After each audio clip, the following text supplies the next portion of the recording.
Well, you are watching and listening to Smart Life with Dr. Gina, and we're so happy that you are with us. My next guest has done a lot of looking at what makes a successful entrepreneur, what makes a leader, and she has looked at some of the leaders through history and some of our modern day leaders and examined what factors we might be leaving out while we're thinking we know the makings of a leader. Welcome to Smart Life with Dr. Gina, Ekaterina Walter. Nice to have you.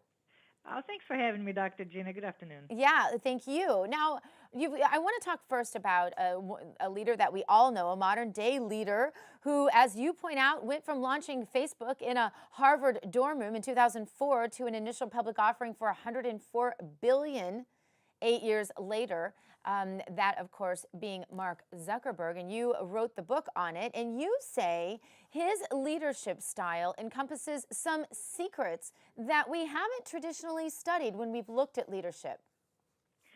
You know, I think the reality is that some leaders definitely share the same characteristic, and some of them are not conventional. But the thing that makes an amazing leader, and to me, what Think Like Zuck philosophy means, is the leader who's passionate, really passionate about something.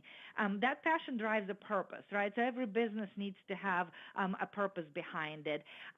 And also builds an amazing team of people. So, you know, you start with passion, you really define your purpose, but you cannot be a self-made man. There's no such thing as self-made man. So you always build amazing teams around you, including even, you know, board of directors to really take you to that level of success.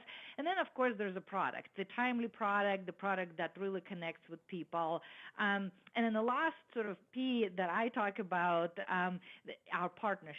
And I think the reality is that Zuckerberg's been really smart in how he partnered not only with, you know, his employees, his industry partners, but also how he brought on board people like Sheryl Sandberg to help him run a successful business and add a perspective of a woman, different age perspective, different experience, totally different network.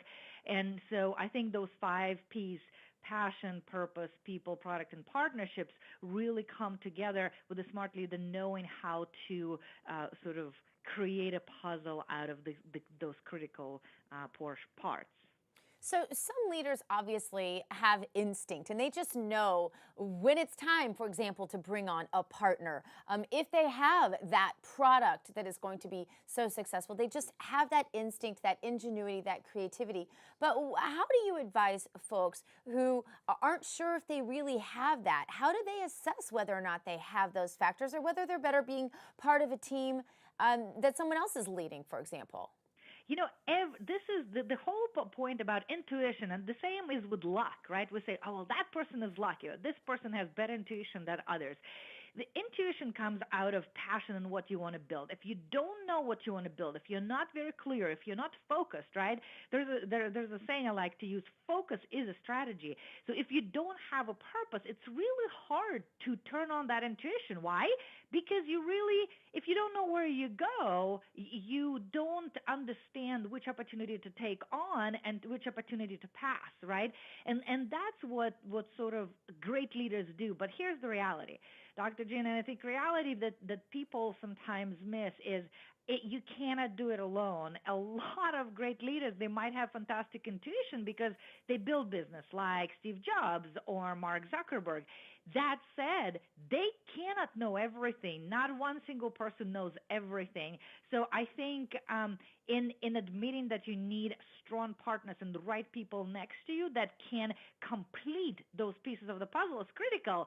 So, you know, we look at a leader, we go, well, we admire that person. Here's some of the behaviors he or she displayed, not all of them potentially positive, but the reality is these people know exactly where they want to go. And because of that, they know what their product needs to look like, and they know what people they want to partner with. But do you think, though, I mean, in fairness, Ekaterina, do you think that people such as Zuckerberg know from the very beginning?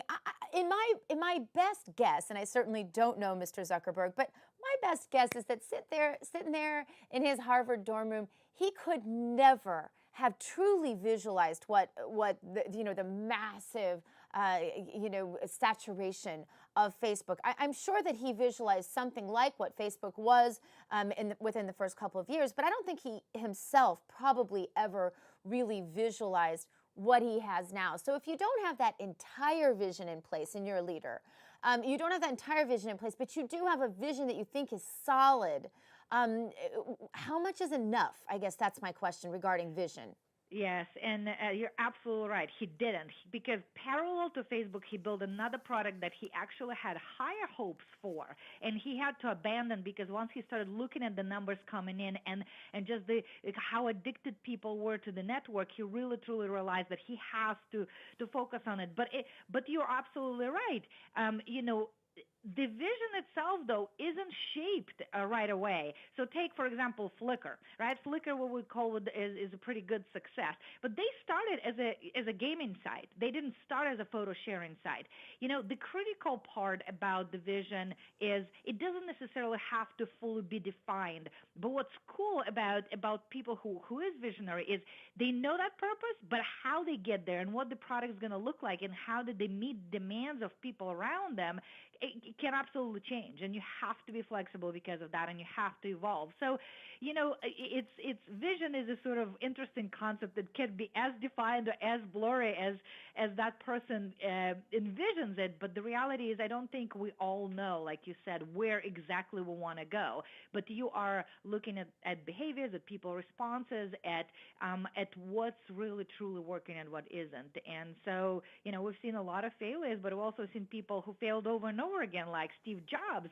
He invested in Pixar for 9 years before it actually started making money. I mean, you have to be dedicated to that vision to really know that long term something is going to work out, because a lot of people in his place would probably gave up after 2 to 3 years.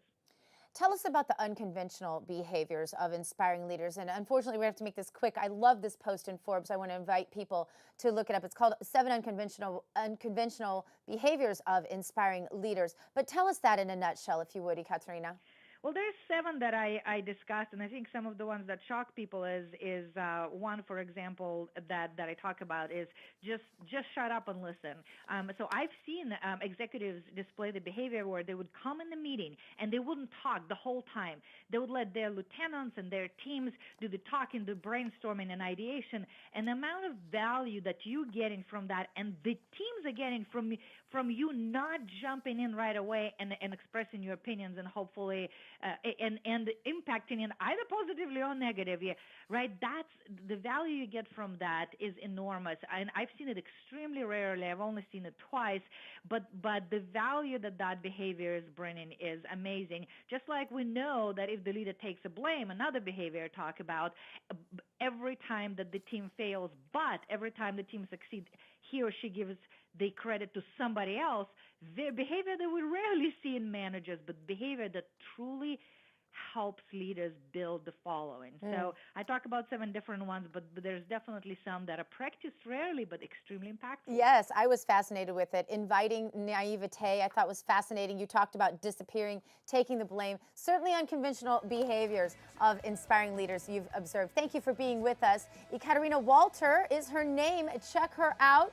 Forbes, and also you can Google her name and you'll come up with some great stuff. Up next, we talk to a comedian who says that he knows how to transform us into effective leaders. Kyle Cease is coming up next, and we're going to go to your calls. So you stay tuned for more Smart Life coming up right after this, making you the leader.